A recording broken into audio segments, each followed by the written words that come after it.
Hey, welcome back to Steve Reads a Comic. What's up, Steve? What's up? What's up, Rob? Hello. So this is June 6, 2023. It's a spoiler-filled podcast. We will be spoiling pretty much anything that comes up intentionally or just casually. So there's your spoiler warning. We will be talking about Spider-Man into, what is it, Across the Spider-Verse? Across the Spider-Verse, yes. We'll be discussing that. We'll be discussing comics. Probably Star Wars will come up at least once. Mrs. Davis, I finished it.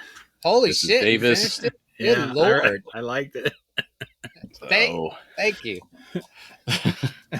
for my validation. So I read about the ending of that and how it was just an app, a BW3 app, and it was just all those, like I was saying about the Grail being this MacGuffin and a stupid MacGuffin, and then they're like, oh yeah, But the Grail was real though. Yeah, it wasn't The MacGuffin. Grail was real. They found in the app though. They were talking about from what I read, they said that they were talking about the Holy Grail was trying to achieve 100% customer service rating or something like that. Uh-huh. But The reason why the app sent her after the Grail was because something. Our wings are the Holy Grail or something. I don't know. It was funny. It got confused with. You're right. But the Grail was real. That was the real part about the whole story. That's what was funny. Which doesn't make any sense, though, because everything I thought was supernatural. Like they were trying to, the difference between religion and, an app that can pretty much do everything that religion can. And then in the end, people still end up getting rid of the thing that is making them happy. So I don't know. But that the Grail was the irony. Real. It was saying that religion and an app can do the same thing. That was kind of the point of the whole show. Yeah, but she still chose to. But religion was real. But the nun chose to get rid of the app. Oh, the nun? Yeah. Well, yeah, that nun. But the other nun, Mother Superior, was all for the app. So it's crazy. Anyway, there were a lot of, like Sean said, absurd things, but there were a lot of twists and turns that it was fun. It was fun, dude. Yeah, that's what I said. And like one of the guys thinks he's, he signs up for the app originally. He says that, what is it? He expires or something at some point, so he has to turn himself in to be killed. Right, kind of like how your deals expire on an app. Right. And the wings are the buffalo wings that, like, so the app, like, literally figuratively gives you wings or whatever. So fucking stupid. Dude, it's fucking nuts. It's crazy. So fucking stupid. It was so it's just fun, as though. Stupid as I knew it would be. What about the episode where he was stupid? He kept his hand on the the sword. Was that not fucking hilarious? Oh yeah, that was good. But the episode and then the that got shoes me, show up. No. You didn't tell me about the fucking episode where she drinks from the Grail, dude.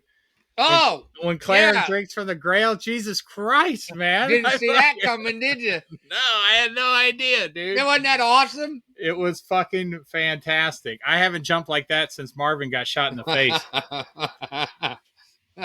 But yeah, I mean, I didn't think the ending was as bad as you said. No, I didn't say it was bad. I just said it wasn't as, as like all the episodes, and then the end kind of just it was okay. Yeah, they wrapped everything up nice. They wrapped it up. They didn't to be fucking continued. Yes. Jesus. So, I Sean, I know you won't like it, but man, I really had a good time. It was I'm fun. not impressed. You like a lot of bad things, so that makes sense. But it's not bad. I've seen bad things. This wasn't horrible. It's stupid. It's dumb. It's gimmicky. I hate it. I fucking hate it. There's lots of things that we like that are gimmicky. No, not like this. This is literally just gimmicks and tropes as a show to disguise the fact they don't really have a story to tell. They did have a story. Oh, it was a good story. What? She had to go destroy an app? Because it was more about. Then I read that when she destroyed the app, people were just like things slightly changed once the app was gone. She saved Jesus. It was about that was her. That's asinine. Pinnacle. That's fucking asinine. It was a show about personal discovery, basically. Yeah, and relationships with parents. It was good. It was different. It wasn't what it all. I expected. Okay, I will give I was kind of interested in, you said the parent thing when they showed how her mom, What about her dad, Steve? like how her mom, I'll hang on, Go ahead. how her mom was like real militant and ended up, she rigged that arrow and it shot her and everything. And that was fucked up. So that was like the only stuff I found remotely interesting was the actual relationship stuff. Everything else was so fucking because it had to do stupid. with you and your childhood. well, no, it was relatable. It was believable. Everything else, again, it just reminded me of Family Guy, where they just throw everything in the kitchen sink in there as a distraction, and it wasn't distracting me. I was like, I don't care if Jesus is real. I don't care if the Grail's real. I don't care. Dude, Jesus was like a fucking man whore in this show. Like he's just he was mind fucking all kinds of women. It was fucking weird, dude. But that's just allegory for the it's fact absurd. It's absurd, dude. Like I can't. The whole show was crazy. It's obvious great allegory to the fact that like nuns, like they're married to God or whatever. No, they did that intentionally. She got married to God. They had an actual ceremony. Oh my, it's so fucking stupid. God damn it. So like that hurts me. It's so stupid. Like, and oh my God. Yeah, her mom was obsessed with finding out whether or not her dad was still alive or no, she swore up and down her dad was alive because he was a magician and he knew he was. I know. Would you let me finish? I'm saying she was obsessed with finding out whether he was alive or not, and it was destroying her relationship. She wasn't obsessed with finding out whether he's alive. She truly believed he was still alive. She wasn't obsessed in the truth. She wanted to know where he was. Yeah, and whether or not her daughter was in collusion with her dad. Yeah, but deep down she knew he was probably dead. She just didn't want to admit the fact that she's been a shitty mom. That's what I took out of it. Yeah, but yeah, man. I mean, lots of crazy shit at the end. Like you said, it was nuts. There was a roller coaster scene for your life. It was just weird, man. It was just the episode where they're on the island talking to that guy. What's his name? Schrodinger. Yeah, Schrodinger. Dude, that was that episode was great. Dude, it was just a lot of dialogue. The episode where she drank from the Grail, and you're like, that was that episode, I think. Yeah, you're like, oh, she's gonna be all right. No, it wasn't good. It was great. The way they kept breaking phones every time they called someone, it was cracking me up. They just they break a phone in half. One of the guys was Australian. I mean, it's just stupid. They're all stupid.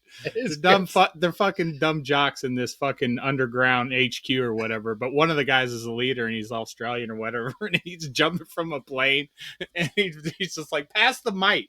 And because Rob lived with an Australian exchange student for a little bit, I knew he was talking about Vegemite. And he just like takes this bite of Vegemite right before he jumps out the plane. It's fucking ridiculous, but it was hilarious, dude. It was great, dude. I had fun watching it. It just cracked me up, man. Yeah, I mean, not the greatest thing I've seen, but totally enjoyable. And like I said, I was worried about the ending, but it wrapped up perfectly. So, for me at least. But Sean, I know you don't believe us, and yeah, don't ever watch it. He's not gonna watch it, but that's fine. I'm just saying it wasn't as bad as I thought. It's not for him. I don't like the shiny distractions. Just give me quality storytelling. I don't need all the stupid shit that's supposed to be like, oh, can you believe they did this? It's like none of that does anything for me. Like I hate that shit. It's like when people get excited about a cameo or something. It's like, what about the content? Like that's what matters to me. This story wasn't have anything. It wasn't completely void of story. It wasn't the greatest story, but it was fine. The story was absurd, but it was well intertwined. All right, there you go, Mrs. Davis. Check it out. What is that on Peacock? Yeah, yes. Peacock, right? It was 8 episodes. Wraps everything up. I thought it was going to continue, but you guys said that was it. So. And it makes sense. From what I read, they wanted to wrap it up in case it doesn't get renewed. Like they don't, with anything, you never know if it's going to get renewed. So they wanted to at least they can bring back anything, dude. They can come up with it. It'll have to be a totally different story though. But Yeah, the relationship with Jesus was just fucking weird. Like It was so bizarre. I could have done without that, but other than that, I was having fun. It was so blasphemy. It was. And yeah, I love how the. That's not why it bothered me. I It's love just- how everybody started bringing money to her when she had to buy that cake. yeah, And then the cake baker was like $1 million or whatever because she hated the Pope or something. dude, 'Cause- that the app You know- the And then app it was just- making everyone's life better, and she shut it down. She shut it down. I'm like, why would you do that? I Everything was- just love that as someone listening to it and hearing you guys talk about it, it sounds like a 5-year-old kid trying to tell a story. Like No. I watched Shazam: Fury of the Gods. That was a 5-year-old telling a story meant for 5-year-olds. I get it, but oh my god, did you finish How it, was Sean? that? Dude, No, it was- I got almost 2 minutes in before I turned it off. no, that it was was, only- it was bad. It was bad. It's like, I pushed through it. I haven't watched it. I think my daughter would have liked it because it had unicorns in the end, but other than that, no, Oh, goodness. it was not good. I'd watch Miss Davis before you watch this. It's just, oh god, Zachary Levi is just, it's so stupid when he gets big, just keep him as kids. Like, Well, I don't want. Having only seen the first one, there was a huge disconnect between his behavior as a child and his behavior in the Shazam body, in that as a kid, he was more mature. Yeah. And then when Yeah. he became Zachary Levi, he became like a 7-year-old. Right, and they I was, continue on why? that. Why are you doing that? That's not that kid's personality. Yeah, He's not some spastic idiot, which is what they turned him into. right. He was a relatively just normal kid, and then he becomes Shazam, and he just turns into a cartoon character. Right. Like he's like 16, 17 or whatever. And then Yeah. he goes into Shazam and he's like 5 years old. I'm like, what Right. happened to the normal teenager we just had? So stupid. I don't get that. I don't know. Like, did they not like? Zachary Levi had to have seen the first movie and been like, "Oh wait, maybe I fucked up. Maybe maybe I shouldn't play him so young." And then he's like, "Nah, I'm gonna play him way younger than he actually is." Like, Oh, and guess what? He's getting ready to join the Peacemaker squad. The post-credit scene was him teaming up with Harcourt and Economist at the end. okay, I read something about that, and I don't remember what it was now, but I guess that was like a last minute thing. It was supposed to be somebody else or something. I can't remember. Oh, now, okay. but- So they may be able to put that in. But he's supposed to be joining the Justice Society or something. That was okay. the whole gist of that scene. But I was like, oh, Yeah. Sean would shit a brick if he saw both these characters on the screen. No, I read about it because James Gunn was asked about. I can't remember what he said though now, so I don't want to put any false info out there. But something about that wasn't. I don't think it was supposed to be those two characters initially, but I don't remember. So we can. You guys fact see check that? Did you see what I sent you with the text about the sound of streaming? I was in a movie, so no, I like glanced at it, so I gotta investigate that though. But I was just coming out of that Spider-Man movie. You're saying I'll just tell you. Okay, I'll just tell everybody. All 10 listeners. 5. There's 17. So the streaming. So this is when HBO is the worst because I noticed it last night when I was watching it. But I've noticed it for a long time, and I just thought it Notice was. what? But then last night it was bad. notice what? Where I can't hear dialogue as well on some shows, and I gotta blast it up, and then it's too loud when like action happens or the score comes on, and so then I turn it back down, or I just fucking put the subtitles on. But something like Batman, I didn't want to put the subtitles on. But anyway, so I just happened to run across an article today, and it was talking about when AT&T bought HBO, they changed the algorithm on how the sound streams across to your TV set. It used to be, it's called, I forget what I sent you. I don't even remember. It had an acronym. And well, whatever. It used to be where the dialogue would be, they broadcast it louder, and then the score, so it would like self level itself out depending on what was going on. Well, AT&T, whenever they changed the algorithm so that the highest point, so whatever the loudest thing was, that would be the set for the sound. So if like there's an action scene and it's real loud, that would be the high point. And then the dialogue would be really low because the high point was the action or the score or something. So during a speaking part, Yeah. it'd be like, I'm having trouble controlling the volume of my voice. Yeah, pretty like much. That. It's called K. I forget what the that makes no technical term was. Why they do that? AT&T does it, and some other streaming places do it. I think Peacock does it too, because I had a hard time with Mrs. Davies. But Netflix, Netflix, I guess, has it, doesn't do it. And some other, like, I think Prime has its own thing that it does that's not as bad as HBO. So, but anyway, like this article was talking, and it was talking to some movie people and TV people, and it said, why don't they just broadcast it like it was mixed? And this would solve the problem. I don't know if it has to do with bandwidth or what. They didn't get into it, but it's crazy. I've noticed on the HBO app, or I'm sorry, the Max app. Yeah. Now, like even just watching Barry, I have to crank it way louder than like anything else that I'm watching than my other apps. Like I said, I have a resting volume. My receiver is set at 50 normally, or right around there, somewhere between 50 and 52 or so. HBO, I've had it up to, I think, like 58, and it goes up in half increments. So going up to 58 is like 16 steps higher than normal, basically. Yeah. Which is, and it makes a huge difference in audio. But again, everything else is right around 50. I don't know what the decibel level is for that. But what is the point though? Or do they save money by going this cheaper sound route? I don't know. It didn't go into that.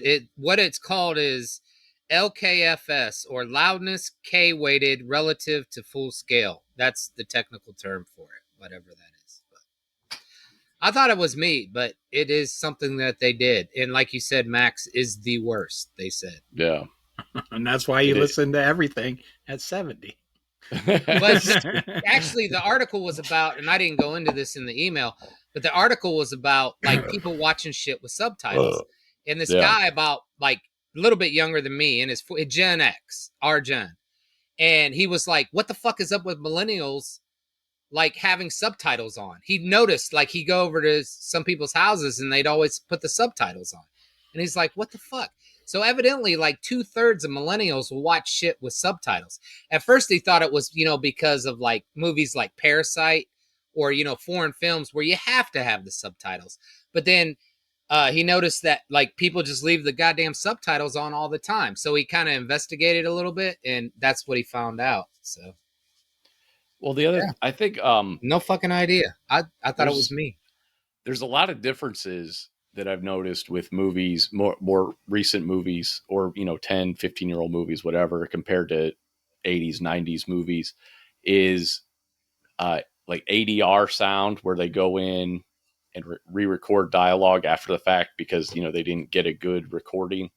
Yeah, I think it used to be a lot more common. They still do it when they have to, but I feel like they try to get the ambiance of the scene, because when you ADR something, it can sound like weird. It can sound like a voice has been ADR'd in there, and it doesn't match the acoustics of the scene. Be it they're outside in a parking lot or whatever, it'll just sound different all of a sudden. Mr. Falcon. Yeah, yeah, exactly. Like stuff like that.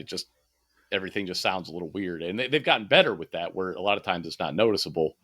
But now it seems like they don't do it as much. And then you have the mixing as well, which I read a whole article about how movies are mixed nowadays versus back then. And the folk, with surround sound and all this other stuff, they're trying to create an atmosphere, and it can drown out the dialogue sometimes, something Christopher Nolan loves to do. Yeah, Tenet was really bad, but that was that's like intentional, it seemed like. Yeah, that's what he said. He said he didn't even care if you couldn't make out some of the stuff. He felt that immersed you in it. And meanwhile, I'm like, no, that's not immersive. So yeah, are it they? immersed me I just pissed want to off rewind because shit. I had to Yeah. turn up the volume or put the sub fucking titles on. Right. Are we assuming they're trying to make it a more enjoyable audio experience? I think they're trying to make it a more immersive and realistic experience, and that can be to the detriment of actually hearing what the fuck they're saying. you know what I mean? Yeah. Yeah. And same thing with lighting. Somebody, I think I said it to you a while ago. Somebody posted or tweeted something. They're images all from Spider-Man movies, and they were making a point about how Spider-Man is always catching his girlfriend or whatever. But somebody else pointed out that as you look at each shot from like 2002 Spider-Man to 2004 to the Andrew Garfield's to the Tom Holland Spider-Mans, every picture got darker and darker, and somebody was just like, remember when you could see what was happening in a movie? And that's what they do. They're trying to do more realistic lighting and use more natural light sources, and it can make it harder to see what the fuck is going on, as opposed. And again, especially if you watch, I don't know why, but the first Spider-Man, the 2002 Tobey Maguire Sam Raimi one, they mastered that at almost 10,000 nits. Now I know you don't know what that is, but it's a measurement of light, and I don't know. That's about the best I can explain it. But so a standard television, not an HD TV, well, I guess maybe just an HD TV, not an HDR TV, but just an HD TV that has standard dynamic range, is about 100 nits, right? And then the movies we watch typically are around 1,000 nits. They mastered this motherfucker like 10,000 nits on the 4K disc. It's insane. And I don't know that we have displays that can even display 10,000 nits. My TV tops out right at about 800 nits. OLED TVs don't go super high. You can get a lot higher than that. I think the first HDR TV I had went up to 1,000. Motherfucker's got to wear sunglasses. 10,000 nits on this motherfucker. But even without that, it's still a bright movie. Tan when you get done watching. It's insane. But as my Blu-ray player does like it'll do like a hard cap at 1,000, thankfully, so that way I can still get a lot of it. Because if it tries to display 10,000 nits, it's just going to blow everything out. And you're going to lose all this detail because my TV can't display that. So my Blu-ray player helps with that. But anyway, just even if you just watch it on DVD, it's so much brighter than if you watch Homecoming or something. It's just they weren't worried about making it natural. They wanted it to look natural but also visible. And now everything's like fucking dark and nighttime. And those Game of Thrones episodes where it was, and the producers tried to blame people for setting up their televisions wrong. I'm like, motherfucker, my TV is not set up incorrectly. You filmed this too fucking dark. Like, period. Like Don't two they different have, Game of Thrones episodes. Don't they have backlighting for TVs now? It's supposed to coincide with the film or something. Yeah, but not if they film it dark. Like Game of Thrones, the House of Dragon, that was dark, dude. I mean, yeah, they didn't, like Sean was saying, they're trying to make it like realistic because there wasn't fucking, light. You didn't have a fluorescent light above your head. But that was way too dark. Just like Sean said, we're used to, shit lit up. Even though it's natural light, it's not right on the big screen. We're used to seeing it bright. You know what I mean? Yeah. So when we watch a movie, we don't want to watch something that's real. We want to watch a fucking movie and have it lit up properly, so we can fucking see it. I don't know if you remember when we talked about Roadhouse, but how I was mocking that movie because the whole movie took place in bars, for the most part, and they were the most brightly lit fucking bars I'd ever seen in my life.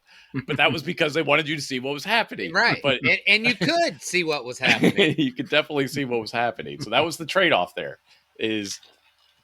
You lost the realism, but then you could actually see the fight scenes. Well, like the first Batman movie, that fight scene where he's fighting the ninjas, man, you can't see shit. Yeah. It's like, I'd rather have it look unnatural, even though I think it's natural. You know what I'm saying? I'd rather be able to see what's going on. Yeah. Yes. take away You're some talking of the about the Christopher realism. Nolan one? Yeah. Oh, wait, yeah, okay. Batman Begins. Right.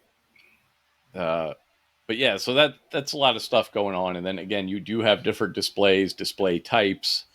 I know Steve has you have the big projector, and that's your projector is not as bright as a TV. It's just not, Right. unless you're going to drop like 10 grand on it, you're not going to get as bright. So, with all that different technology out there, They have I brighter wish- modes, but it doesn't look right when you try and bump it yeah. up. Well, I mean, that's the trade-off too, is like, okay, it's going to fade the colors if you go too bright, depending on the screen you have and everything. You think watching Dark or Game of Thrones, that dark scene on your TV is bad? Try watching it up here on this projector, man. Probably just faded away I in was the just like- background. I was like, I'm just gonna close my eyes and listen to the dialogue because I ain't seeing shit. But then you had to turn up the dialogue because you couldn't hear it over the score. No, I'm at 70. I'm good. Okay, so let's talk about. You want to do Spider-Verse, or you want to talk about 89 Batman? Whatever you guys want. Whatever you want. Well, let's do Spider-Man because it's fresh in my mind because I just saw it today. All right, I'm going to start with Spider-Verse. To be continued, you motherfuckers. Okay, so I didn't watch any trailer. I wanted to go in cold, and I went in cold, and I was like, God damn, there's another chapter left. This is a long-ass movie. And then I was like, uh-oh, there ain't no other chapter left. Right. To be continued. I was Well, like, what? When we got done, Rob said, "We just got empired." I was like, man, you're right. Like, that's my first being empired because I was too young for the first Empire. I don't remember it. And then I'm thinking like, well, Matrix Reloaded and Revolutions. I knew that. Yeah, I knew there was another one. And Back to the Future, I saw a trailer for the third one. Right, so you knew. That let me. But Rob was right. I was like, man, I just got empired. I did. I got totally empired. I had no idea that shit was going to be too convenient. I knew this was old part 1 of 2. Oh, you knew? I thought everybody knew that. I didn't know that. I'm going in cold, man. It was great. great. I had no idea, and I checked the runtime before we went, and I'm like, 220, man. That's a good ass movie. And I was like, man, my kids are getting restless. It's got to be over 2 hours now. And then once Gwen, once she's brought the Spider-Man. All right, let's start at the beginning. We always start at the end. Let's start at the beginning. All right. Well, that's because that shit was to be continued, motherfuckers. Yeah, that's why I started at the end. I was totally shocked. This is the sequel to the Spider-Man Into the Spider-Verse, the Miles Morales Spider-Man movie. What is this one called? I forget Across the Spider-Verse. Across the Spider-Verse, and then the next one's Beyond the Spider-Verse. Yeah. So Across the Spider-Verse starts off with Gwen instead of Miles, and oh man, I have a lot of issues with this movie right from the beginning, which is Gwen's whole story. I couldn't give a fuck about. I love Miles Morales. And it's funny because I don't in the comics. I have no love for Miles. I don't read the Miles Morales comics. I think it's stupid that there's 2 Spider-Men in the 616 universe. I was fine with him when he was in the Ultimate Universe. And then now they have 2 people named Spider. I think that's dumb. However, I rewatched the Into the Spider-Verse movie twice over the weekend, in the past week, because I love that movie so much. I love the way the character's written. I love the way he's acted. I love the way he looks. I like his suit. I like everything about this character. So they started off with Gwen, and she's just like super mopey emo, and it just immediately dragged my whole mood down. Because I don't know why. I missed that upbeat tone of the first one. So she's all mopey and sad, and I'm like, oh, guess what? I don't care. But I think I'm the only one who didn't care about that. So I cared, but I was shocked too. I was like, wow, they're not opening with Miles, Right. And it was a long ass scene too. Yeah. It was very long, too long. So basically the premise for this is, and there's so much stuff I did like about this movie though too. So there's like this Spider Society or whatever, and it's headed up by It's Miguel. Rick and Morty shit. There is what it is. Yeah. Well, this harkens back to the comics did come first. But the Spider-Man multiverse stuff anyway.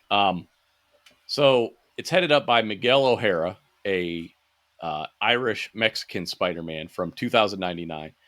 He came out right when I started reading comics. Like literally, I remember Spider-Man 2099 issue 1.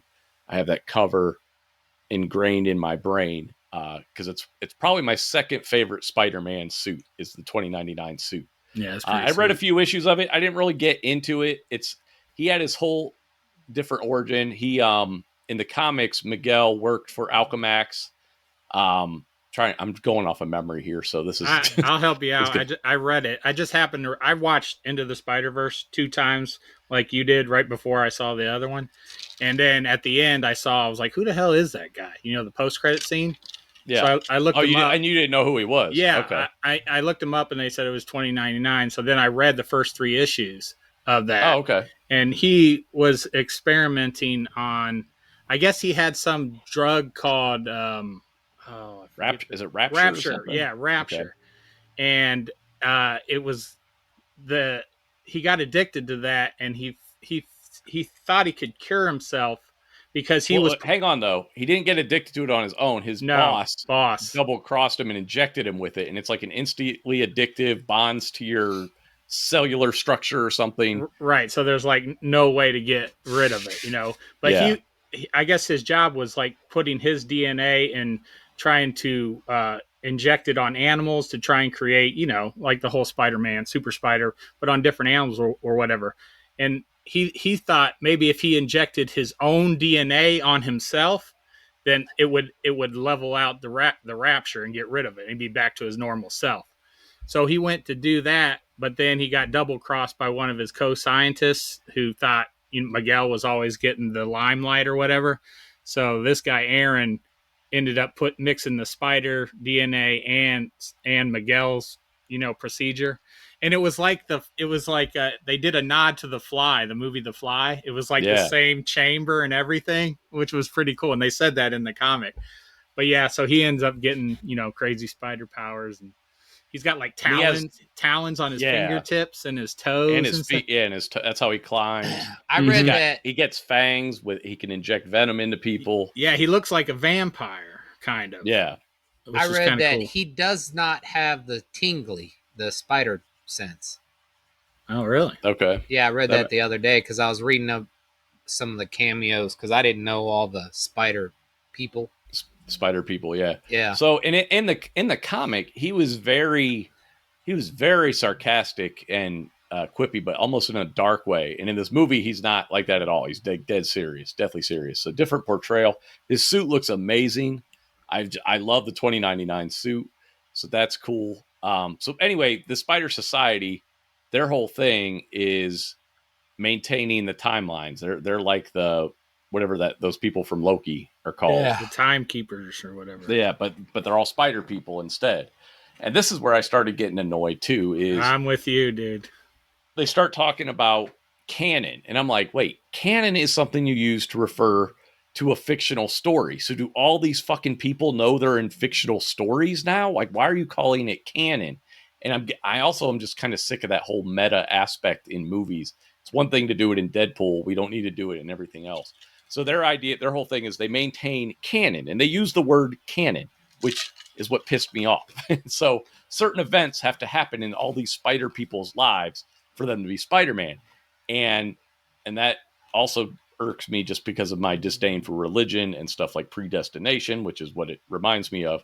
But the whole meta aspect of canon, certain things have to happen. I just thought that was a weird route to go for going from the first movie, which, you know, it's over the top, it's crazy, it's comic books, but at no point do they act like they are in a movie or in a comic book, though. In this movie, it's almost like they're acknowledging that they are characters in stories, and that doesn't make any sense to me. So that irked me. And I'll just get all the bad shit out of the way. I think this movie could have been 30 to 40 minutes shorter. There was so much time spent with parents yelling at children that it just pissed me off. Like Miles's parents, and these conversations didn't go anywhere. These could have been 20-second conversations where we could have gotten the gist of the fact that they were disappointed in whatever, and he wanted to tell me he was Spider-Man, but he didn't feel like he could at the time. That happens about 7,000 times. And Gwen then has the same thing with her dad, where it's just this back and forth, and it's just this whole tone is so different from the first movie, and it's not even well written. It's just fine. It's okay. It's not bad, but it just really it felt really, really boring. And then the movie picked up in the second act, and I thought the way it ended, I thought was great. I loved the ending of the movie. I was very happy about it because it finally looked like it was going somewhere. But we spent so much time establishing that these parents are disappointed in their children that it was pissing me off. I was just like, this is not why I'm here. This is not what I came to see. That was a good payoff in the end, though. The end was great, but I don't think that all the parents arguing with their children. I agree. Those scenes could have been shorter for sure. Yes. That was one of my gripes. But that relationship they build with him and his mom, especially, pays off in the end when he. But think about the very first Spider-Man, Tobey Maguire. They establish his relationship with his Uncle Ben and Aunt May in the shortest of scenes. And when Ben dies, I cry. I still cry when I watch that movie. I didn't cry about anything in this movie. I cry in the Spider-Verse has emotional moments. This movie had zero emotional moments. It was in this movie. Bickering. That scene. Did you cry? Well, no, I didn't. No, it needs to be in the context of the film. Just seeing it doesn't make me cry. I was like, he was there in real life. That was the other thing too. They show like Donald Glover as the Prowler. Yeah, I saw that was funny. I thought that was funny. And I'm just like, it's just. They showed. I don't know. It's almost like too much. The Venom lady too. And that's store. That's the kind of stuff I was talking about earlier, where you're trying to distract with all this stuff that doesn't really serve the story. Mm-hmm. And it maybe gets a chuckle out of the audience. The stuff I liked, and I'm guessing non-comics readers didn't even get this, but they had Scarlet Spider, aka Ben Reilly. I wanted to ask you about this guy. I was like, is he always this moody or what? So, all right, so he's another 90s creation. I guess technically he's a 70s creation, but his actual in the 70s. There was an issue of Amazing Spider-Man where the Jackal clones Spider-Man. And I think he made multiple clones. And I can't remember exactly how it ended, but I think his whole lab got destroyed. And I think one of the clones lived. So then in the 90s, and again, this is right when I started reading comics. This is where they didn't know which Peter Parker was.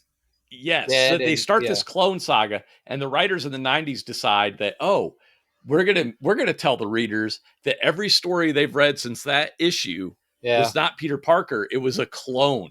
And guess what? Readers did not react well. They did not like the idea that, this 20 years of Spider-Man stories were not about Peter Parker. They're about some clone named Ben Reilly. So then they spent 2 or 3 years trying to fix that whole story. But anyway, he's a clone of Peter Parker. And his name, he takes on Uncle Ben's name, and I think Aunt May's maiden name or something. So he's Ben Reilly. And it's one of those things, I think, like Peter's out of it. He gets injured or loses his powers or something. So he takes over Spider-Man for a while. Ben Reilly does. And then Peter inevitably comes back. And then he takes on a new persona called the Scarlet Spider, who had his own comics in the 90s. And he wore like the red suit and the blue ripped hoodie, very 90s gear. I love that look though. It just reminds me of that time. And he wasn't like silly moody, but yeah, he's back. He's actually been in the most recent run of Spider-Man, and he's actually in the most recent run behaving in like he does in that movie, basically, where he's basically a villain now, and he's mad at Peter Parker because he doesn't have any memory, like all his memories were wiped, so he doesn't have a personality. So now he's all wah. And so the fact that they made him like that, like where he's just like super emo and who am I and all that, was pretty funny. I didn't like that he got taken out so quickly. I hope he comes back because I thought he was actually really funny. And I love the look of him. They did that 90s comic look, which I loved. But yeah, that's the Scarlet Spider, aka Ben Reilly, a Peter Parker clone. Happy to see him. And Spider-Punk was my favorite.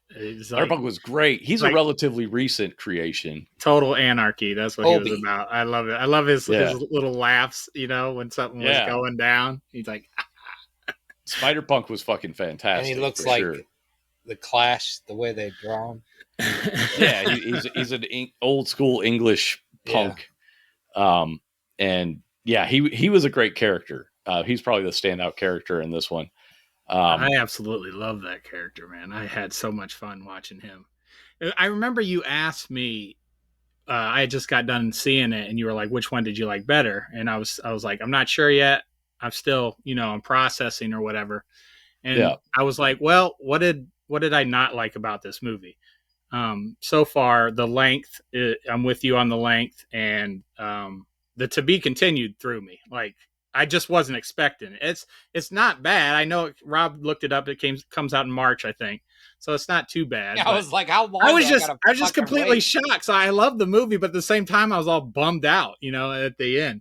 And then to what you were kind of saying before, it's I got that Man of Steel, that vibe you hate where, well, I can't, sometimes you just got to let people die, And I felt like that's what some of the Spider-Men were like, were doing. Like some of their characters, like all of them. Yeah. Yeah. Everybody in that group with Miguel O'Hara, obviously. Yeah. They're just like, we're just going to let people die. And then Miles, Miles is like, no, we can save both. And like in the other Spider-Man movies, it's like, I'm going to save both, Yeah. I'm going to save Mary Jane and these kids on a freaking railway or whatever. Right. So like that kind of irked me. It's like, why isn't everybody, you're Spider-Man, you just don't let people die, Right. So, but I guess they're trying. What are they doing? They're trying to set up Miles as like the Spider-Man, like the one to like the Neo. Well, he is the anomaly. Yeah, the anomaly. They were saying. So yeah, that was interesting. That was interesting take. Yeah, because the whole thing is he's like, are you sure this is what's going to happen? And they did show it happen with Indian Spider-Man, whom I hated, by the way. Indian Spider-Man, awful person. Did not like. You didn't like his hair? Come on, man. I don't like arrogant assholes. I just don't. And that dude was just, I don't like it. Don't like arrogant characters, and it doesn't even fit with Peter Parker or Spider-Man. That's not Peter Parker. That's Petir. Yeah, yeah, whatever his name is. So yeah, they show what happened because this canon event, and then that's the other thing. I'm like, why is every universe tied to an event in Spider-Man's life? Like, to me, that's just a stupid fucking setup. So a universe is going to implode because Spider-Man saved a life. That's literally it. Yeah, I guess the Spider-Verse, at least. But that makes no sense. Anywhere where there's a Spider-Man is literally on the edge, on the brink of extinction if Spider-Man saves the wrong person. I think after the next movie, we're going to find out that's not true. It's just stupid. It's a stupid concept. I don't like it.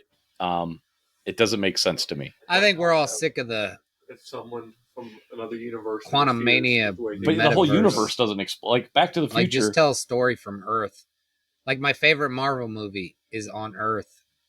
Well, that's the other thing too. Is that's like seeing all these Spider-Man. I would love to see a Spider-Man 2099 movie or a Spider-Punk movie, and it doesn't need to be tied into the. But I think this whole thing revolves around the multiverse. So that's what we're going to get. Basically, is everything's tied into the multiverse. But yeah, I agree with you, Rob. I was actually thinking that. I was like, I'd love to just see, like I said, a 2099 movie. Dude, I'd love to see that dude have his own adventure. Yeah, that's funny because I came home and that night I was like, I got to watch something. And I was like, I'm tired of this multiverse shit. So I watched Captain America: First Avenger. Oh, there's a goddamn great. There's a shocker. Yeah, I know, but I haven't watched it. I watch that movie all the time. I know, but as soon as he said he didn't want the multiverse, I knew he was going to say that. Well, it was either that or Winter Soldier, and I was like, let me start from the beginning. There's tons of other stuff about the multiverse. It's so good, and it's crazy. You got a guy with a red skull, but it's grounded, man. It's like I don't know. Dude, I'm with you because I got chills. I saw a photo with Anthony Mackie and Harrison Ford today. I got chills, man. I'm looking forward to that movie. I can't wait till Captain America 4, dude. I'm with you, Rob. I'm with you. But no, I agree with that though. They've established all these Spider-Men, and here's like Sony is trying, like they're doing a Kraven the Hunter movie. They did that terrible Morbius movie. It's like, dude, Sony, if you're gonna do this, do more animated movies with the animated Spider-Man. Like, fuck, don't do stuff with Spider-Man's shitty villains.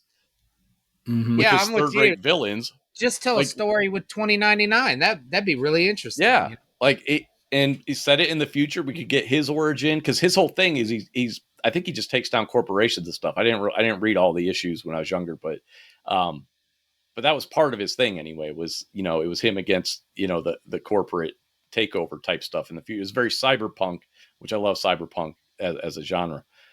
This sounds like we're shitting on the movie. I really enjoyed this movie. I am shitting on them. I am actively shitting because I was getting angry and bored. I give it a good 7, 8. I'd still give it about a 7. It's not it's getting these insane reviews, and I'm just like, no, it's too long. It's got some great scene, and again, the Miles Morales stuff is fantastic. But see, the ending's great. I know you didn't like the ending. I love the ending. I didn't. I mean, I didn't know it was to be continued. I was shocked. Yeah, I love the ending. I just didn't know it was going to keep going. I hate to be continues, but I was okay. I mean, there was definitely more story to tell. So I love that there was no credit scenes. That's always nice I didn't when they know. don't. Oh, we did. Yeah, we stayed. Oh yeah, I looked it up, so I didn't stay because I. Well, the kids, they were like, "There's no." Some people that were exiting told us I didn't feel like getting my phone out. Yeah, so but I looked it up. Like I said, I give it a 7, but I give the first movie a 10. I mean, that movie is awesome. The first one was fantastic. I give the first one at least a 9. Yeah. Well, that's what I'm saying. I'm the This one is just not. It doesn't have the emotional impact. I think they were really trying with those, and I was also confused because they're having the big party for his dad, and then he gets grounded or whatever. He goes and kicks it with Gwen, and they're still having the fucking party. Like I was just like, they're back at the party again, and he's not in. I'm so confused. I thought he was grounded. He went to his room. It was so fucking weird. You can't just cancel a party, man. He's becoming captain. That's what you got a problem with. Well, it just didn't. I was like, we're back at this fucking party. I just thought that scene was over. It served its purpose, and that's what I mean by it being too long. Yeah. Like it was rarely new information. It was just bickering and arguing, and it was annoying. How old is Gwen compared to him? She's like a year older. She said it in. She said it in the first. She said she's like 5 months older than him or something. Oh, okay. I think it was 17 months. I think she said. It's more than a year. Okay. More than a year? I thought she only said it was. Yeah, like I thought 5 it months. was longer than a year. No. Her character was just okay. Again, Spider-Punk was great. Peter B. Parker shows up in this. Didn't care for it. Like he changed, and then they got him running around in a pink robe with his baby, which is stupid. Like you don't bring I don't care if they have spider powers. You don't bring your baby to a supervillain fight. What are you doing? Like, what? Not if you have a superpowered baby. Yeah, even if you have a superpowered baby. Yeah, he Y'all don't remember when the baby pointed? Yeah, my daughter loved it. But yeah, I just like they obviously made mistakes, like his friends I'm talking about. And they're going to rectify that in the next movie. Like the gang is there. Gwen's got him ready to go. Like I can't wait. Well, they're gonna do that. But it didn't seem true to the character. It did, at least it seemed true to Gwen maybe, but not to Peter B. Parker. Yeah. Once again, though, it's Peter B. Parker. Like the Spider-Man you love died in the first one. So no, he didn't. That wasn't the original one is the Peter B. Parker. The Chris Pine one was blonde. That's not Earth Prime Spider-Man. Oh, I thought that was supposed to be the Spider-Man we all knew. No, that's Peter B. Parker. You thought Spider-Man had blonde hair? Well, no, I don't know. I never read the original. I don't. No, he thought because Miles is from the same universe as that one. That's why he was thinking that. Yeah. I thought Miles isn't he? What universe is Miles from? I don't remember the number, but it's not. It's not 616. Okay. Right. 616 Peter Parker. His name is Peter Benjamin Parker. So I assume that's what that one is supposed to be. Oh, okay. So he's the one with the baby. Interesting. Yeah. Okay. So that was a different Again, Aunt May. I just don't like at the end, he's still in his pink robe. I'm like, what are you doing? Like, is he going to have his kid in the next one? He had it at the end of this one when they were doing their big pose. I was just like, what? Why? Okay, so all that bitching aside, it is worth seeing. The action scenes are phenomenal. The animation is phenomenal. Dude, the Spot, the villain, he went from he was great. He went from pitiful to competent to like serial killery or something. Like it was like, this is intense. Like this is a good villain here. I think and it's the guy that got hit in the head with the donut. That's good. Possibly my favorite scene from the movie was the first. That first, after we get over Gwen's stupid prologue, when the Spot is robbing the convenience, trying to steal the ATM machine, as he calls it, that whole scene was fantastic. Like that was just so Spider-Man to me. The quipping, the kind of bumbling his way through a fight, being a little overconfident in his capabilities versus this new villain, running late for an important appointment. Like that was just that was all very Spider-Man, and I loved it. Now, it's always best to see heroes kind of put on their back foot in comics and movies is, when the hero is, 100% fully competent the whole time, it's just not as entertaining. So that scene was great. And then the scene at the Spider Society where they're all chasing him, that was a pretty cool chase scene, even if ultimately pointless. But then the big twist, Steve's like, why did everybody No, chase I him didn't really? understand why all the Spider-Men were there. Like he said something to Miguel and I didn't hear what I didn't hear what he said. He brought them all out of the place he needed to go. That was his plan. Steve's like, I missed it. Yeah, no, but he said something specifically. Like he said something to Miguel, and I don't know what he said. And then they turned and showed all the Spider-Men, and I was like, "What did he say?" Oh, he said, "I managed to get them all away from the base or whatever." Oh, okay. He said something along I can't remember exactly what he said, but he's like, "Well, I managed to lure all them away from the base because that way he could go back and use the thing." That makes perfect sense. He's like, you can't get away. I know what he said. I didn't know why were all the Spider-Men there. I don't understand. So they're all chasing him. He gets back there, and the big twist, he ends up in the universe where the spider came from, and completely different setup, and he becomes the Prowler in that universe. That was awesome. That's going somewhere unique and cool. I am excited. It's funny because I'm ragging on it, but I'm actually way more excited for the sequel to this than I am about the movie I just watched because the sequel looks like it could be the movie I thought this was going to be. Dude, that was a great twist. Like having that spider bit him in his universe, so there was no Spider-Man in that where that spider was supposed to be. And then that's why Miguel becomes the Prowler. I thought that was great, man. What a great ending to that second part. I didn't hate it near as much as you did. I had some minor gripes, but overall I thought the story building was long, but I thought it was necessary. And with Gwen, that's just showing how her and Miles are gonna connect later. So I'm all right with it. Did you like the Renaissance vulture? No, I thought that was stupid. I also thought it was weird that Miguel O'Hara shows up and immediately is calling for backup. I'm like, what the hell? Like, can Spider-Man just work alone in one of these fucking movies? You know what I mean? It's the Vulture. Since when is the Vulture a super hard to take down bad guy? What the hell's going on? What about pregnant Jessica Drew? What'd you think of that? I had no feelings either way about that character. She was fine. She's going into battle pregnant. Why can't Peter B. Parker go in with a baby? Because she might be trying to have an abortion, whereas he has living babies. Where she might be like, I don't really want this kid, but I don't want to She's like, if accidentally dies, that's another thing. Like if I get punched a little too hard, I got whoopsie, got in a motorcycle accident.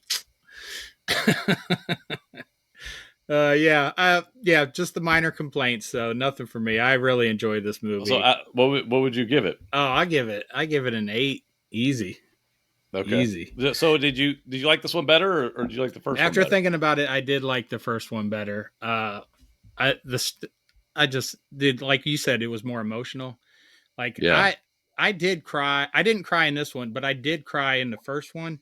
And Right. that was like, it was like a Matrix cry. It was like him realizing he got his powers, and he can do it. Like when he zaps when he uses electricity to get rid of the webs that, Peter tied him to the chair. And then he's like, oh, he's got that, and then he turns invisible so his roommate won't see him. He turns invisible on command, and then he hops out the window. And they got the great soundtrack in that first one. Oh man, it just gave me chills. I started crying, just like tears of joy. Like it was such a good Spider-Man intro. I like the moment too when everybody's going back to their dimension and Peter Parker's scared to go back. And he's like, how I like that. That's a good emotional beat too. Yeah, where he And trips him and just holds had him. like, yeah, this movie had like none of that. And again, but Miles Morales really does hold the whole movie together though, because his character is so fleshed out and relatable and likable. Mm-hmm. And so I do recommend people go see it. It's not a bad movie. That's not what I'm saying. I have a lot of issues with the choices they made as far as the story choices. Decisions were made. So your biggest gripe is? I think actually my number one is probably all the goddamn arguments with the parents. Like it reminded me of the last Avatar movie, because the Avatar movie 2 just had a bunch of fucking parental lectures. So I guess I just still have a lot of issues with that. But it doesn't move the fucking story forward to have 80 fucking lectures from parents berating their children. I hate seeing it. And then second would be doing the whole meta commentary. Oh, this isn't true to the canon. It's like, what the fuck? Why would you go that direction? It's just weird. And then to your point about the fact that everybody is just like, some people got to die. Some people you care about got to die. What are you going to do? Yeah. It's a weird, I feel like they could have had a different reason for protecting timelines other than making sure certain people die. Right. Like that's not heroic. Like Spider-Men are supposed to be heroic, and women, Spider women. Yeah, Spider people. Like supposed to protect everyone. It's not heroic at all. Morales is trying to do. Yeah. So how far did you read in Spider-Man 2099? Do you know where Miguel's character ends up going? No, I didn't stick with it long. I would bounce off of comics back then. A lot of times just for financial reasons. You're a kid reading comics. You got to be picky with your budget. But it's all available on Marvel Unlimited, I know. That's the other thing that was missing from this, though, is that whole mentor-mentee relationship with Peter and Miles from the first one was great. They were trying to kind of establish his relationship with Gwen in this one. But again, it just didn't land as something that I really cared about for whatever reason. I don't know. I think it just wasn't well done.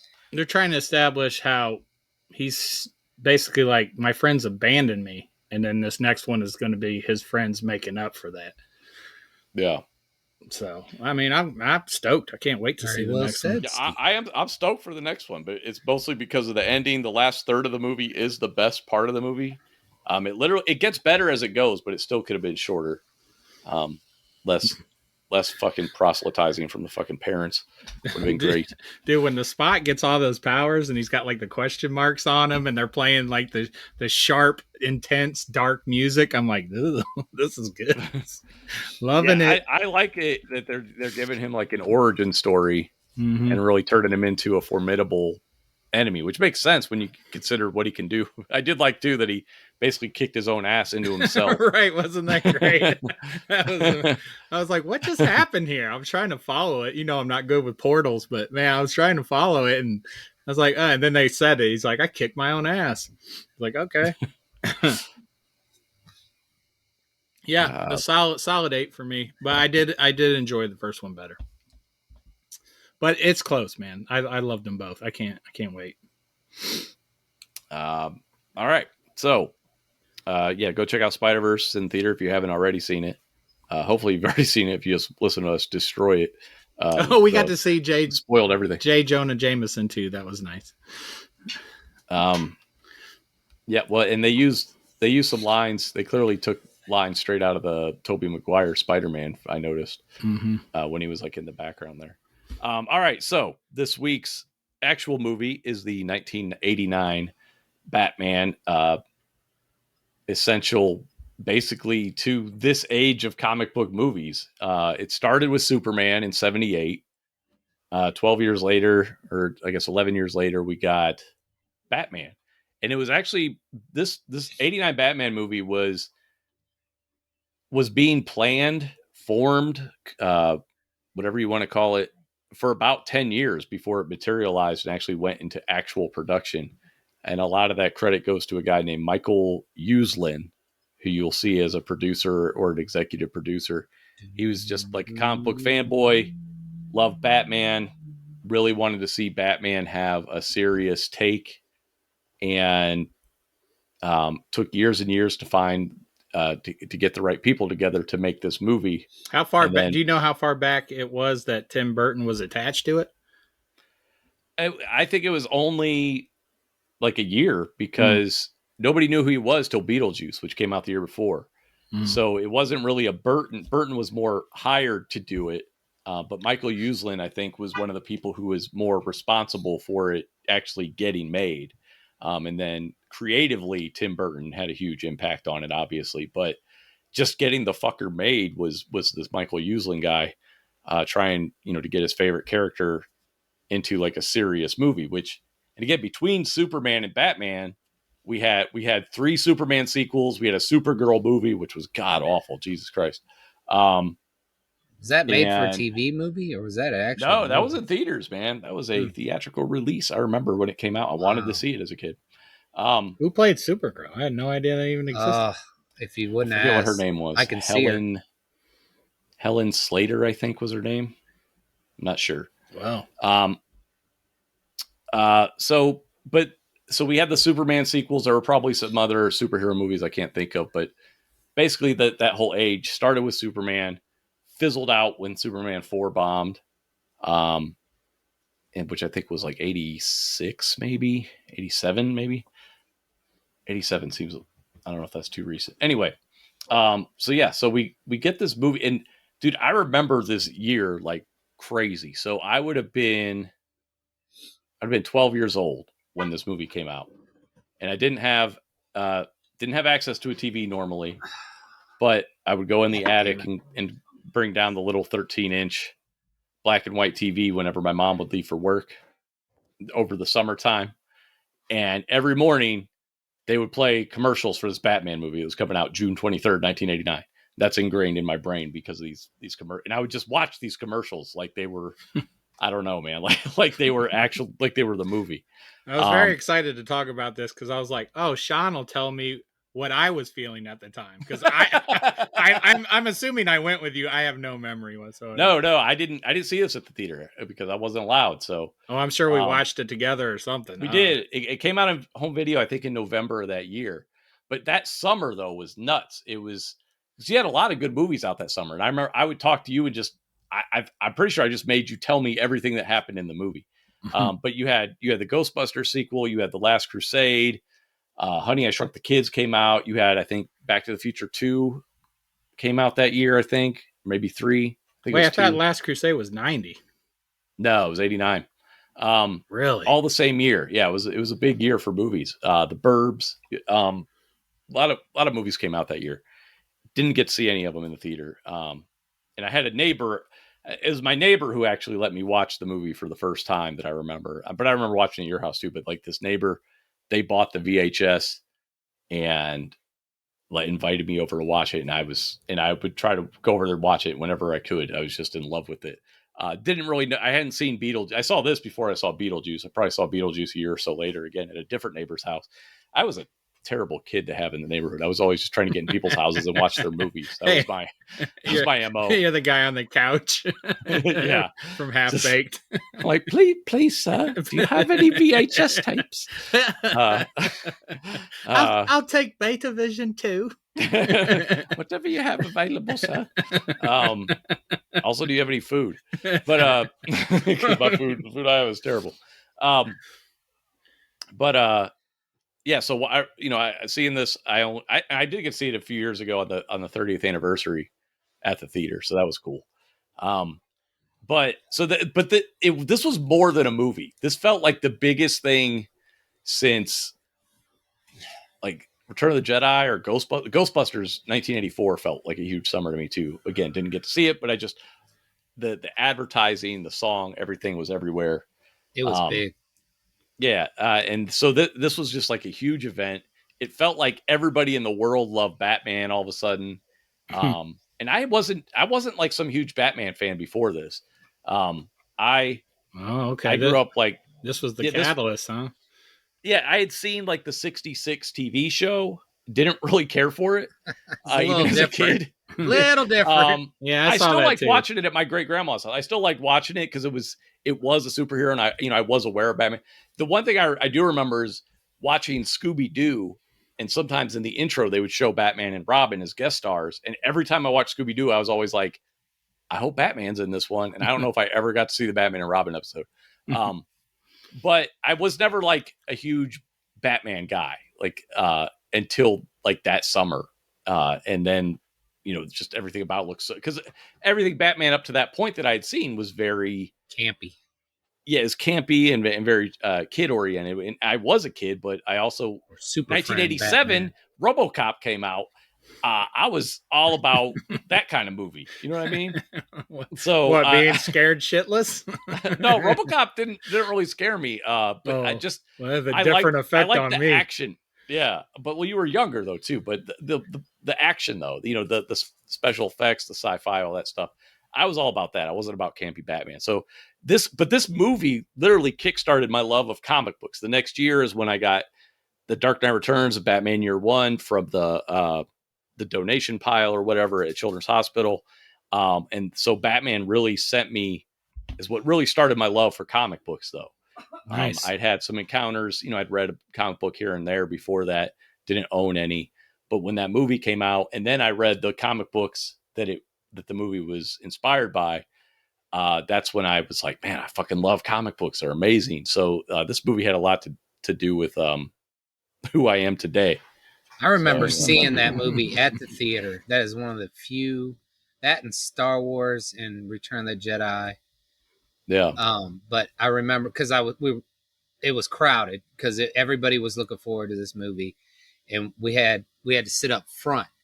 So I remember that, the beginning where it's scrolling, you got the surround sound and it's blasting the score and it's weaving in and out. And then all of a sudden the Batman thing shows up and it's just like, right. Whoa, that got me right there. And then it just got better.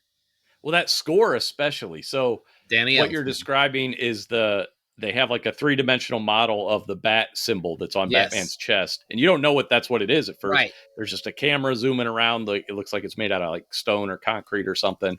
But the score is what's selling it to you. Yep. And you're just in it from minute like, one. What the hell are they? Yeah. Yeah. It's awesome.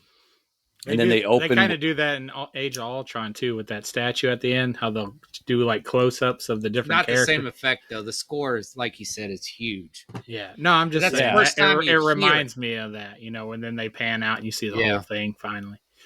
Yeah. So and then they go into Gotham City. It looks like they're showing you Batman's origin story, but it turns out to be set in modern Dude, this is funny. Gotham. This is funny. Like, I watched the shit out of this movie when I was younger, but I hadn't seen it in a long time. And, I forgot how it began. And they're like, he's saying, hey, Jimmy, slow down or something. You look like a tourist or something like that. Like, Jimmy, his name's Bruce. What's going on? I was like, did I watch the right movie? Totally forgot. Like, I remember seeing his, the origin story. But that wasn't until like the middle of the movie. Flashback later on, yeah. Yeah. And I had totally forgotten. I'm like, what's going on? So that was kind of funny watching it this time. What it's actually doing is giving you your first peek at Batman, which is cool, which is also smart. Instead of making you wait till an hour into the movie and then revealing him, you get that really cool hand-drawn Batman on the roof. Do you know what I'm talking about? They have that shot, and it's clearly, it's very clearly hand-drawn animation. Which it's an optical effect. But it stands out. But I love that they don't fix that. Like they don't go do a Lucas and make it perfect. Right. It's just it's a hand animated fucking Batman. That's what they had at the time. But even the special effects when he puts the shields up, that is fantastic for back then. That was. But there's not a lot with Batman that was like the only special effect, truly. Yeah. Like Batman, everything is, the Batarang, all that shit, is like really Right. him. It's Yeah. amazing how it holds up, man. It really held up too. It's nice to see really that, that everything's on a set too. Like even the backgrounds, they're painted, but I mean, it's still, you get that full effect, I love seeing him put the fear of God in them two thugs in the beginning. And he just holds them over. And then that 2-word, "I'm Batman." And now that's an iconic movie line. Yeah. The Rock wishes he had a 2-word line that people remember. Dude, be honest, man. Like if you're on the streets and you're hearing stories of fucking a bat sucking the blood out of people and everything, and then you see that dude, like I would have just died. I would have just died of fucking shock or fear. It would have been, yeah, definitely. And then after shooting him and he gets up, like that's the other part where you're like, oh fuck, yeah, because his whole suit looks like it's skin tight when it's obvious. It is armor, obviously, but it's made to look like musculature. So, dude, that would freak you out. How awesome is Billy D. Williams? Like he don't have that many lines, but man, when he talks, you just know he's a Colt 45. We could have had we could have had a fucking Billy D. Williams Harvey Dent, which would have made sense. Would have been because great. Billy D. Williams is a handsome man as opposed to Tommy Lee Jones, who looks like the bottom of a Nike. Yeah, like it didn't make any sense to take Tommy Lee Jones and be like, how do we make him look worse? Like I don't know. Dude, when Billy D. talks, he just you forget everybody else is there. I mean, he's got that presence, man. I'm telling you. Sean was talking to me about Two-Face. He's like, which side is Tommy Lee Jones? he's like, which was the evil side? Like, dude, and I love Tommy Lee Jones. I know that's horrible, but that his face, he's seen a lot, man. He's been through a lot. But the Billy D. Williams Two-Face, the Billy D. Williams would have been a much better Two-Face, because again, then you'd have a handsome and a disfigured. Okay, Tommy Lee Jones, it was a little harder to do that. I know you watch a lot of extra features and stuff. Did they ever talk about him being like Two-Face later on? Like, was Tim planning to do a third movie or? I think he was. I can't remember why he walked away from doing a third, but when he walked away, Michael Keaton walked away. Because he didn't want to do it without Tim Burton. I do remember that much. I do remember up until that film, like you didn't have social media, but people were shitting all over them casting Michael Keaton. I mean, that was like I don't know. That shit went on for like a year and a half or a year. From the time they announced crazy. it, apparently it was nuts. They were getting letters and stuff. And I wasn't aware of this till years later, but yeah, people were freaking out because they're like, you're going to make Mr. Mom into Batman. Yeah. So fanboys have always been toxic on that level. That's just how we are. I didn't know him from anything other than Beetlejuice commercials, because I hadn't even seen Beetlejuice. So I didn't have any opinion. And again, I wasn't some big Batman guy. I grew up mostly Spider-Man, with being what I watched, the 67 I can't wait to cartoon. See him in the Flash. I'm pumped to go to see this Flash movie, man. So your take on him as Bruce Wayne versus Batman, which one is better for Michael Keaton in your opinion? I don't think he's I better. think he's great. Either one's better. Yeah. I think he does a great job. All right. Do you like another Batman better? No, I don't think so. Do you like another Bruce Wayne love better? Christian Bale. I thought he was great, but Michael Keaton is Batman, man. For me, I mean, I kind of agree with that, but I do think that is definitely some nostalgia, having to do just the impact of that movie at the time. Yeah, I think Robert Pattinson is great. He has that really weird, distant performance, but I buy it simply because somebody who a billionaire who chooses to dress up in a bat suit and punch people is going to be weird. You know what I mean? He's not going to be a well-adjusted guy, right? That's not somebody who's just like, hey, everything's cool. I'm a happy, fun guy. No, the Robert Pattinson thing, I actually really like that because, yeah, he's not right in the head. Like, you're not right to put on a bat suit and go punch poor people. I like that's- Christian Bale. You know, like he's got all that money. He'd probably be a rich asshole. You know, swimming in fountains, getting chicks. What ruins Christian Bale for me is in The Dark Knight when he really turns up that voice. In the Batman Begins, he does like a lower voice, and it's fine. But in Dark Knight, he's like, well, and you're like, I was what? speaking for Bruce Wayne specifically. Okay. Christian Bale. Okay, so this is Christian Bale. Why he's not the best Bruce Wayne? His stature. He just seems too short. He doesn't seem like an imposing. Yeah, but guy. Michael Keaton's short. But he doesn't I think look Christian short. Bale's He's got the. I don't know. He's got that stature. I don't know. I don't think Christian Bale's it's nostalgia, probably. No, he's great. I mean, who doesn't love the Michael Keaton Batman? Steve. I love the Michael Keaton Batman. But I was just curious as to who was your favorite. So who's your favorite? It's hard. Well, probably Sean's good at like setting feelings aside and being, critical about certain things. So I just wondered if he thought one Batman or Bruce Wayne was better than the one he started reading comics for, after. The Michael Keaton portrayal is fantastic. Like, I love it. I love Michael Keaton. I do love that he is slightly unhinged. You get that scene in Vicky Vale's apartment, the whole, you want to get nuts? Like, I love that. That rings true to me. That almost borderline psychotic behavior coming out. Do you think Vicky Vale had a big sigh of relief when she saw Michael Keaton come back into the room? Because at first, if I was Vicky Vale, I'd be like, where the fuck did this motherfucker go? I'm about to get murdered. And he just ran. Right. And he comes back into the scene. Vicky's like, okay, sweet.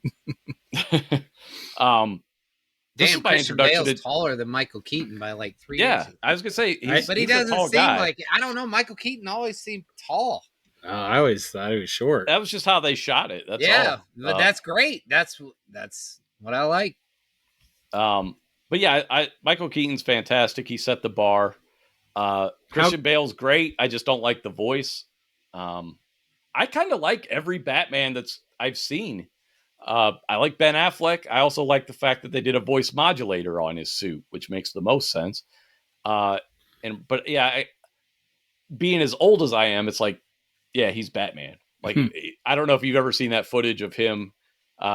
They had Michael Keaton do the what do they call it when you graduate? What's that called, Maggie? Commencement speech? Yeah, they had him do that at Kent State. And there's footage of it online. It was a few years ago, and he's like, "Remember, I'm Batman." At the end of the speech, like, how great is that? But see, I do. I like them all. He's probably my favorite, purely for being the original. He does a great job. He's not as physical. Some of that was the limitations of the suit. You notice he can't turn his head. So you get a lot of the, kind of. Oh, how great was that first scene in the factory, man? When you finally get the origin of the Joker. Yeah. Oh my god. And dude, Jack Nicholson's performance again, setting the bar really high right out of the gate for the Joker. Dude, his laugh is perfect, man. So sadistic, so creepy. I love it. I don't think anybody complained about his casting. I don't think a single person was anti Jack Nicholson being the Joker. I think people were like, "Oh, that's perfect. That's actually spot on." And that's where that character is over the top.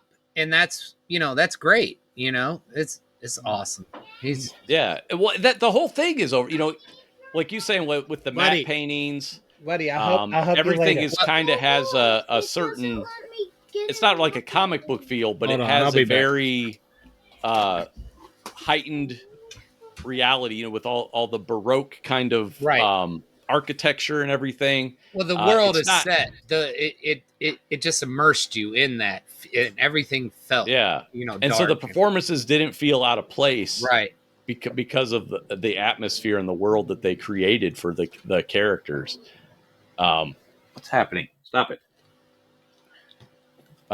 Sorry, dogs are getting out of sorts. That's fine. I got a wife coming in and out. I got people opening my door. It holds up so well. It's just amazing how well even the Batmobile design, which was also unique. It was different from the comics at the time. Going with the all black bat suit was a choice. Like Batman was always like blue and gray or black and gray. Yeah. They went all black with the yellow highlights. When it's okay to go all black. Right. Not the Superman suit, for God's sake. Right. Not Superman, not X-Men. Batman can go all black. Well, it makes sense for him to have a dark suit because he's fucking in the dark. He's out at night. He's trying to scare people. Right. He's doing a thing.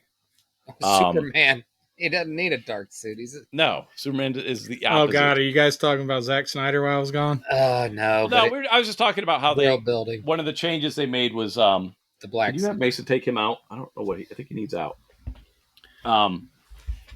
Just the idea of going from the blue and gray suit to an all black suit. The Joker was great, man. It was so good. I love when the Joker puts his makeup over his makeup. He's got like the Donald Trump look or whatever. That was mind blowing to me as a kid. I'm like, wait a minute. So is his skin white? Because I was, a stupid kid. I didn't understand it at first. And then I'm like, so wait a minute. So to do the scene, he removed makeup. You talking about real life, when he takes the movie, rag with the white? Yeah. Yeah. He's actually, there's white on the rag. That's what's actually. Yeah. Yeah. The way they did that. That's pretty cool. As a kid, my mind was blown because I couldn't even keep up with it. I guess you guys were younger. Effect. Yeah, I was 12 years old, man. Yeah, I was like 16, I think. This town needs an enema. When did it come out? I think I just turned 17, maybe. June 23rd, 1989. Yeah. You know what? That was the year of Batman, though. Like, it was just Batman merch. You went to the store, there was Batman fucking suckers, T-shirts, just everything you could put Batman on was everywhere. That merch was fucking everywhere. Candy, like you could posters, everything. It was just, and I was inundated with it, and I was so upset that I couldn't just see the movie. I had access to all this. I could see all this stuff, and I was like, I just want to see the movie. That's brutal. Why didn't you come over to our house? Why we would have a lot of autonomy as a child. Yeah, but you were 12 at that point. Like we were hanging out all the time. Like how did we not go to see that? I don't remember if I don't know why, but your parents, I don't know if your parents were just honoring the fact that I wasn't allowed to go to the movies, because I didn't start seeing movies with you until I was like allowed to see movies, which would have been 92. Or actually 91. 91 is when I started. My mom lifted the ban on movies because I remember seeing The Rocketeer and Robin Hood and stuff like that. The ban has been lifted. But before that, I didn't go to the theater with you guys. And I think you guys always went at night too. And I was like, I rarely was over there around nighttime. Yeah, you had to get back before your mom got home. Right. It's like you would time that perfectly. I was like, we're pushing it. One thing I didn't notice until rewatching that, I haven't watched it in a long time, but the nod from The Dark Knight to that first movie with the showdown in the street, Yeah. And at the tower, with the Joker on top of that high building or whatever, and that was the cathedral. Yeah, it was just a nod to that Batman 89. At least I thought that was intentional. I don't know. But that rundown in the street where, it's like a face off between Batman and the Joker, and he's got the long gun, and then in the Dark Knight, he's got the motorcycle and the Joker. Oh, yeah. The Batwing. It's like, and the Bat Pod thing. It was very similar. Yeah. Mm-hmm. I definitely, I caught that. I made the same connection anyway. I don't know if it was intentional or not, but yeah, very, very similar though. How funny is that too? Just pulling out that long ass gun. Yeah.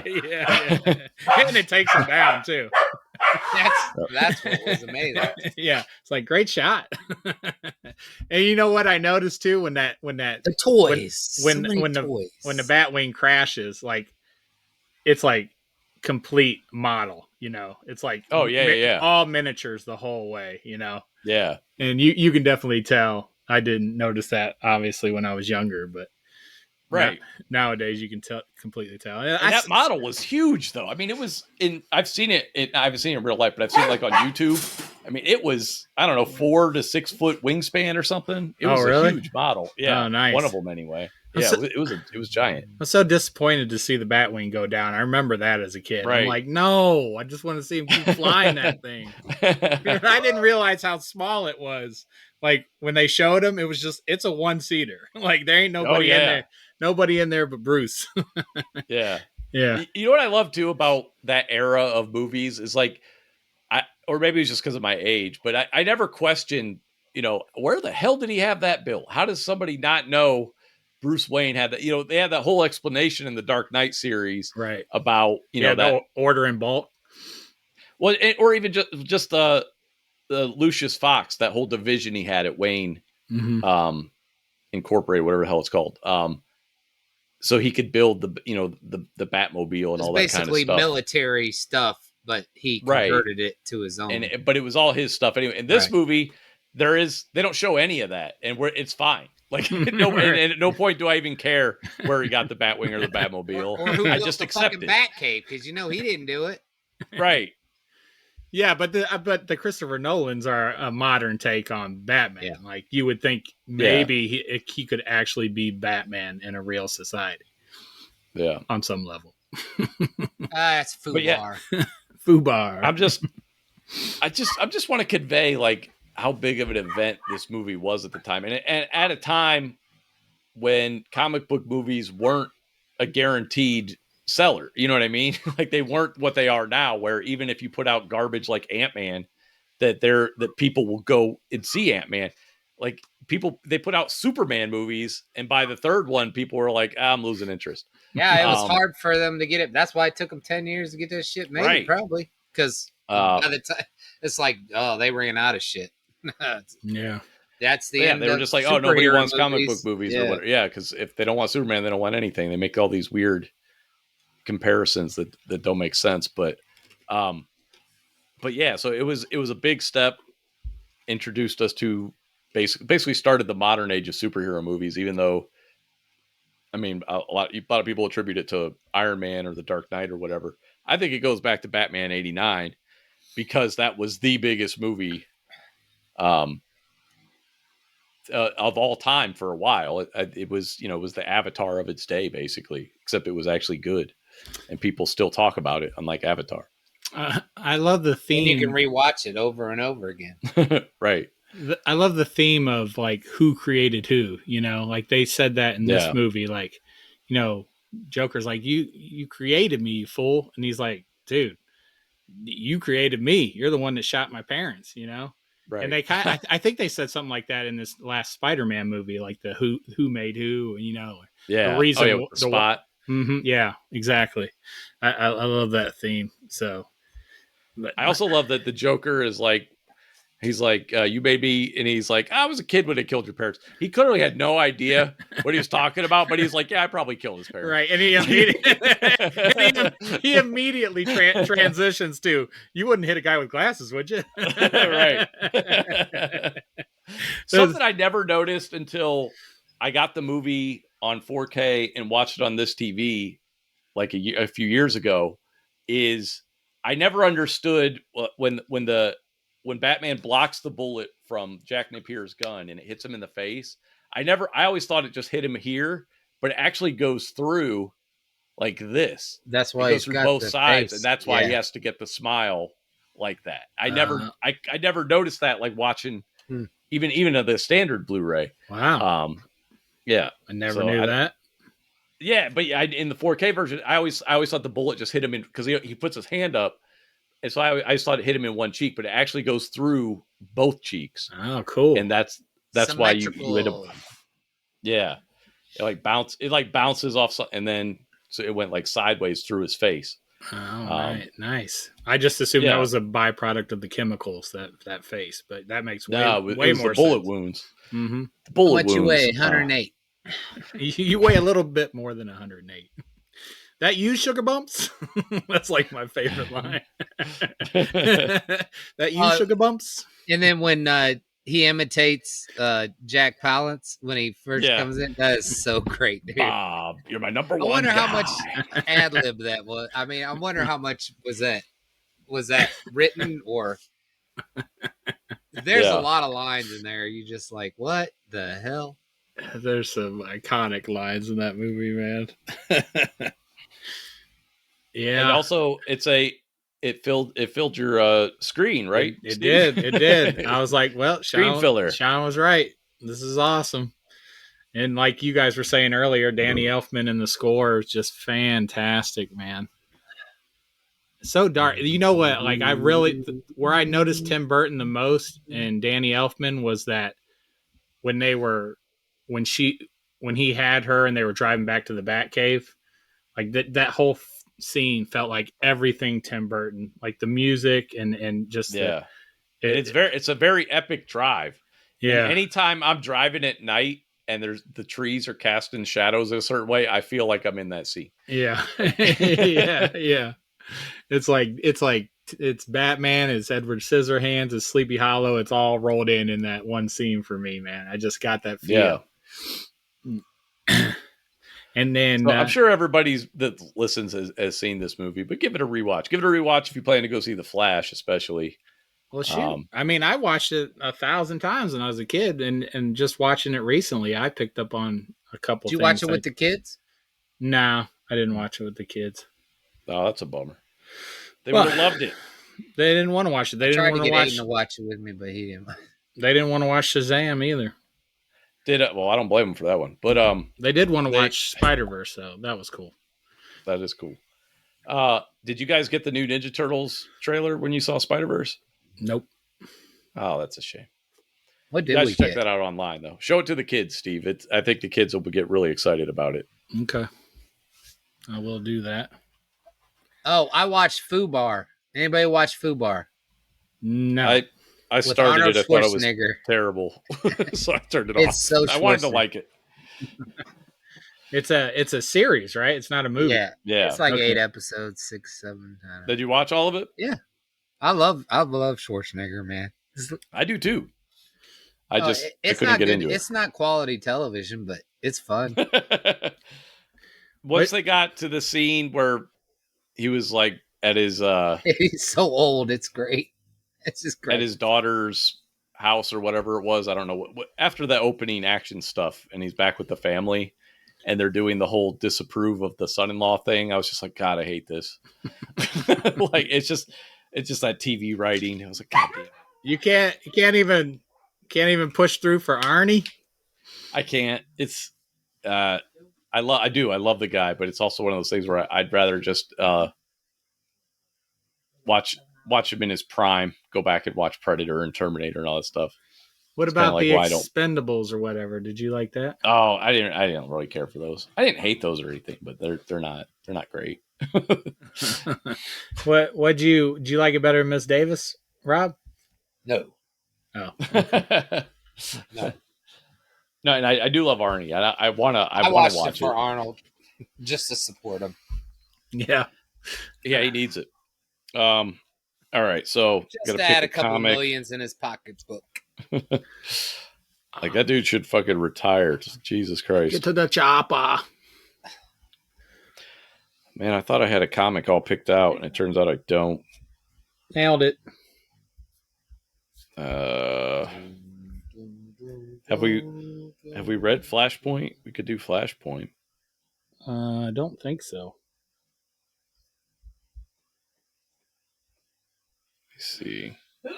Steve's like, I want to see if Madman is available. Yeah, pull the trigger, motherfucker. All right, here we go. Pull the trigger on what? Nothing. Flashpoint. No, Madman Volume 1 is on Comixology. So we're going to read Michael Allred's Madman Volume 1. What was this? I don't know how long it is. No. Madman Volume 1. I don't know how many issues are in it, so we'll just say the first storyline because it might be a huge compendium. So I don't want to say read. What the fuck is 12 this? comics. It's a surprise. it's Michael Allred's Madman. That's all you need to know. Who the fuck that guy is? He's a great artist, writer from the 90s, from that era where I first started reading comics. It has nothing to do with the show Mad Men? Absolutely not. No, I'm guessing not. Okay. Does not. So yeah, Michael Allred's Madman. Based upon an advertising studio. No, I heard that show was not good. at all. I thought that show was supposed to be good, so I thought maybe it was a comic. No, this predates that show by some time. That's about a guy. What's his name? Einstein or something? I forget his name now, but his Can't name wait is to Madman. read it. You know me, I always pick the bad stuff. Why didn't you put Flashpoint? I mean, we got the fucking Flash movie coming out in a couple of that's weeks. why. It's exactly why. Like, let's just watch the movie. Well, Like, yeah. or- Let's watch. Let's see what the movie's based on. You think it's going to be Thomas Wayne in the movie? I do not. You don't? You think it'll I be don't- Bruce? Frank Einstein. Well, to me, it only makes sense if they're hyping up Michael Keaton's return. The general audience doesn't know who Thomas Wayne is, so you have him in the trailer saying, "You want to get nuts? Let's get nuts." Mm-hmm. So they're establishing that you know who this guy is.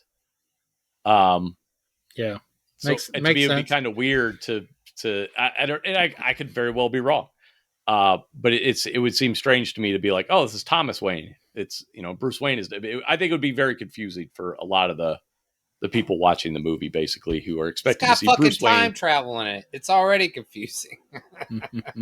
Yeah, but again, they're establishing this character or they're basing this character on a character we already know. So to say it's somebody else just seems kind of weird. But I don't know. They could do that though. They could still do that. I have no idea. I think I'm going to continue reading 2099. There was actually some pretty good, smart, quippy dialogue in that comic. He's For very the quippy, I time. remember. I laughed a couple times. I was like, "Oh, this is smart and funny." So I might go back and check out some issues. I love the art. I just love the design of that suit. That's literally like my second favorite Spider-Man suit. Yeah, I think I like it because it's a lot of blue. Now they have newer versions. Obviously, have you heard anything about that comic? Like, was there any one that was really good run? Not that I know of. I have no idea. Okay. Did not stick with it. Yeah, I got till March till the next, till Beyond the Spider-Verse comes out. So I thought I might maybe venture on to see what Miguel turns into. Because that was really cool. Like reading the first couple issues, I knew he was like, he was like, Hang on. So what are we reading? Flashpoint? that's what Never mind. He's back. But yeah, but it was cool to like to know he was like a vampire, and then they do that little. They show him in the shadows in the movie.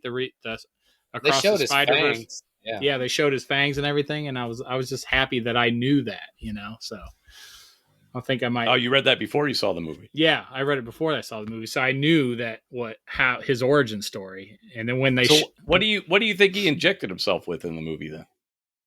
Oh, in this movie, Yeah. they didn't. I have no idea. They didn't. They didn't even. I thought they showed him inject himself with something. I didn't know what it was. Oh, they did? I don't know. Yeah. It was real quick, but they show him, he gives himself some sort of injection. Did. Oh, is it after he went vampire-y? Is that why? But I don't know if that had anything to do with, he only stopped doing the vampire thing because people could see him. Uh-huh. But, I don't know I don't know if that's tied into the rapture thing or I don't know what that's for. Oh, okay. But all right, so let's wrap this up. We'll be back next week with Madman Volume 1. Thanks for listening. See you guys. Ciao.